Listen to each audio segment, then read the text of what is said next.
जय श्री राम। जब बलिक जी मुनि भारद्वाज जी को भगवान श्री राम की महिमा की कथा सुना रहे हैं। भगवान शिव कैलाश पर्वत पर रहते हैं और भौगोलिक दृष्टि से कुंभज ऋषि दक्षिण भारत में रहते हैं। भगवान शिव उत्तराखंड कैलाश पर्वत से नीचे उतरकर राम जी की कथा सुनने के लिए दक्षिण भारत में जाते हैं। गोस्वामी जी का आशय यह है कि कोई अपने पद प्रतिष्ठा की कितनी भी ऊंचाई पर हो, किंतु उसे भगवान की कथा श्रवण करने के लिए पद प्रतिष्ठा को छोड़कर नीचे उतरना ही चाहिए।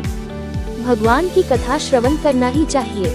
विशेष बात यह है कि भगवान शिव स्वयं समुद्र है और कथा सुनने के लिए कुंभज ऋषि के यहाँ जा रहे हैं। कुंभज जिसका अर्थ है घड़े का बेटा। किसी ने भगवान शिव से कहा कि आप तो स्वयं समुद्र हो और घड़े के पास कथा सुनने जा रहे हो, आपकी महिमा तो उनसे अधिक है।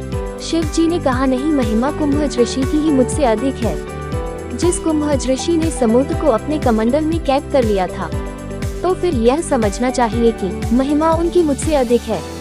भगवान शिव श्रोता बनकर जा रहे हैं और श्रोता के मन में वक्ता के प्रति इसी तरह का भाव होना चाहिए। भगवान शिव अपने आप को बहुत छोटा मानकर जा रहे हैं, साथ में सती माता भी है। तुलसीदास जी महाराज ने यहाँ विशेष वर्णन ये किया कि भगवान शिव के नाम के साथ केवल शंभु लिखा और सती जी के नाम के आगे जगत जननी भवानी लिखा।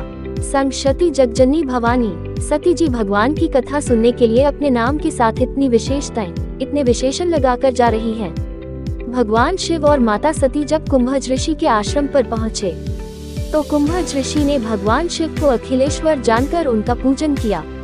जब माता सती ने ये देखा कि कुंभज ऋषि इस तरह हमारा आदर सम्मान कर रहे हैं, इसका आशय यह है कि यदि यह हमसे ज्यादा जानकार होते तो क्या इस तरह से हमारा सम्मान करते।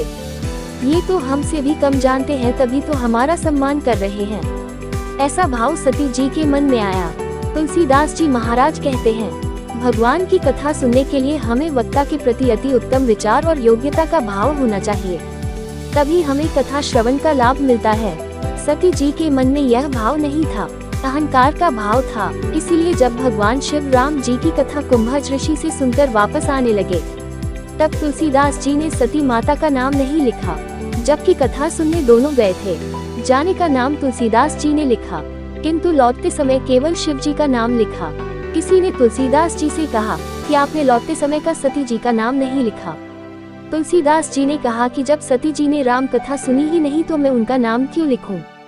मैं नाम उनका ही लिखता हूँ जिनका राम कथा से संबंध है, राम जी की कथा से जिन्हें प्रेम है, इसलिए मैंने सती जी का नाम नहीं लिखा। भगवान शिव ये जान चुके थे कि भगवान ने अवतार ले लिया है। मन में भगवान के दर्शन की इच्छा हुई।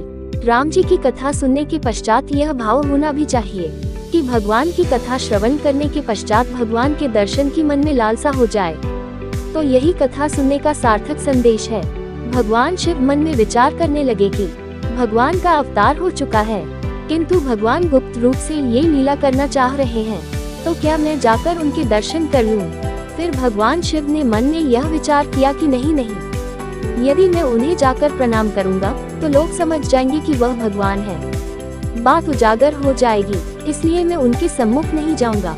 उसी समय भगवान श्री राम ने यह मन में विचार किया, भोले बाबा, मेरी लीला को समझना इतना आसान नहीं है। लोगों की बात तो छोड़ो, अब मैं ऐसी लीला करता हूँ कि तुम अपनी पत्नी सती जी को ही यह विश्वास दिला दो कि मैं भगवान हूँ तो जानो।